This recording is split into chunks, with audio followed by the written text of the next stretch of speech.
Bayelsa Judicial Panel awards N21 billion against Police Army. The Bayelsa Judicial Panel of Inquiry on Police Brutality and Other Related Offence has awarded N21 billion to victims of extra-judicial killings perpetrated by the police and other security operatives.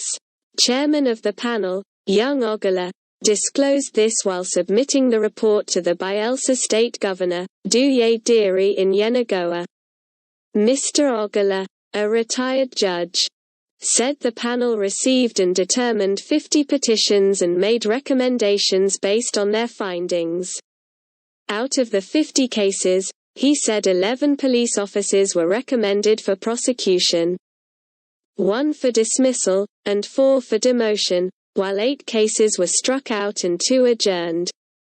The chairman explained that the N21 billion was awarded in damages out of the 40 cases fully determined, adding that the amount included compensation to communities razed by the Nigerian Army. Receiving the report, Governor Diri thanked the panel for doing a thorough job and promised to set up a government committee to look into the report with a view to implementing its recommendations. The governor, represented by his deputy, Lawrence Ifrajakpo, said the government would look for ways to bring relief to the victims and families within available resources.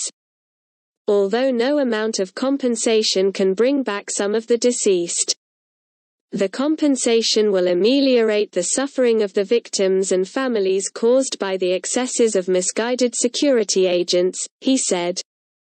While acknowledging the enormous task of the security agencies to secure lives and property, Mr. Diri called on security personnel to enforce the law within the confines of the law. The panel was set up to get to the root of injustice, violation of human rights and the best way with which police and other security agencies in the country will discharge their duties professionally with human face. The issues you have raised will be looked into. The N21 billion awarded is appropriate, but for the security agencies to pay is another thing. We will, within the limits of available resources and procedures, see how these victims will get reprieve. While the law enforcement agencies have to protect lives and property, they also have a duty to do that within the confines of responsibility and protection of human rights of all citizens, he said. The panel was inaugurated on October 28, 2020. After the #EndSARS nationwide protest. Other members of the panel are YB Ogola, Alawe Opakuma as secretary, A.T.M. Bawe, Fortune Godson, Perilade Demanche, both represented civil society, and Russell Newman, who represented the National Human Rights Commission.